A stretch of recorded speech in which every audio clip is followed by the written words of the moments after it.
ఏదో విధంగా చేయాలి అనే ఆలోచనతోటి ఈరోజు ఆ సర్ ద్వారా ఈరోజు ఓట్లను తొలగించే కార్యక్రమం చేస్తూ నిన్ననే రిజల్ట్ చూసినాం. నిన్న రాత్రి వెస్ట్ బెంగాల్లో ఈరోజు ఒక 40 స్థానాలల్లో కొన్ని వందల ఓట్లతోటి కొన్ని వేల 1000-2000 ఓట్లతోటి మరి భారతీయ జనతా పార్టీ గెలవడం. ఆ రాష్ట్రంలో 90 లక్షల ఓట్లు తీసేసారు. అంతకుముందు బీహార్లో తీసేసారు. అంటే ఈ విధంగా వాళ్ళు రాష్ట్రాలు కైవసం చేసుకునే కార్యక్రమం చేస్తున్నారు.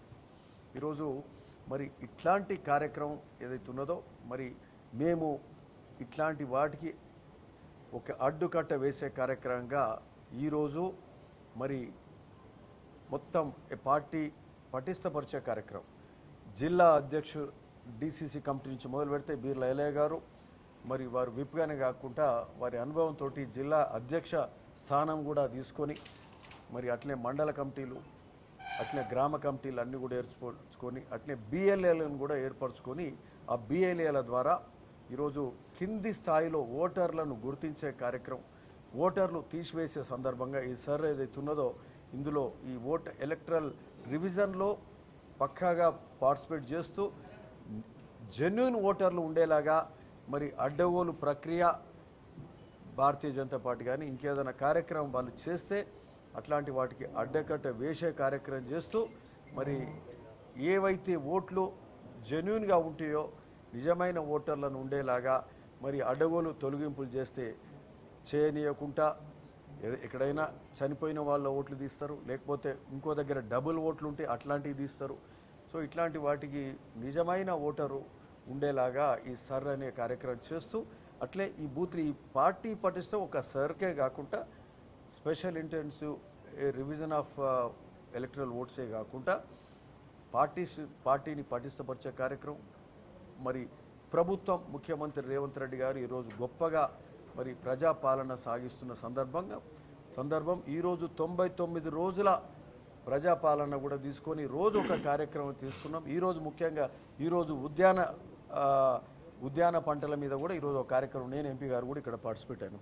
ఎక్కడ ఎమ్మెల్యేలు అక్కడ కూడా పార్టిసిపేట్ అయ్యి ప్రతి డిపార్ట్మెంట్ ఏ విధంగా దాన్ని సరిదిద్దే కార్యక్రమం ఏ విధంగా దాన్ని ఇంకా బాగా చేసే కార్యక్రమం కూడా చేస్తున్నాం. ఈ విధంగా ప్రజాపాలన అనేక సంక్షేమ అభివృద్ధి కార్యక్రమాలు చేస్తూ ఈ రాష్ట్ర రథసారథిగా గొప్పగా పాలన చేస్తున్న ముఖ్యమంత్రి రేవంత్ రెడ్డి గారు మరి నిన్న కేరళలో ఈరోజు దక్షిణ భారతం ఒక విధంగా చెప్పాలంటే కాంగ్రెస్ పార్టీ కైవసమైంది.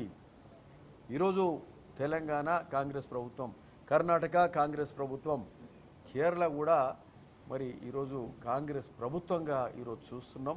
మరి దీనికి అక్కడ ముఖ్యమంత్రి రేవంత్ రెడ్డి గారు కూడా తనదైన శైలిలో ఒక ప్రచార కార్యక్రమం నిర్వహించి అక్కడ కూడా ఎక్కడైతే ప్రజలకు బాగా కనెక్ట్ అవుతారు ముఖ్యమంత్రి గారు ఆ విధంగా అక్కడ కూడా ఓటర్లను ఉత్తేజపరిచే కార్యక్రమం చేస్తూ అక్కడ కమ్యూనిస్టు విజయన్ను మరి పినరాయి విజయన్ను ఆయన లోపాలు ఎత్తి చూపుతూ అక్కడ విజయానికి కారకుడు మరి ముఖ్యమంత్రి రేవంత్ రెడ్డి గారు. కాబట్టి ఈరోజు భారతదేశంలోనే ఒక గొప్ప నాయకునిగా ముఖ్యమంత్రి రేవంత్ రెడ్డి గారు కూడా ఎదుగుతున్న సందర్భం.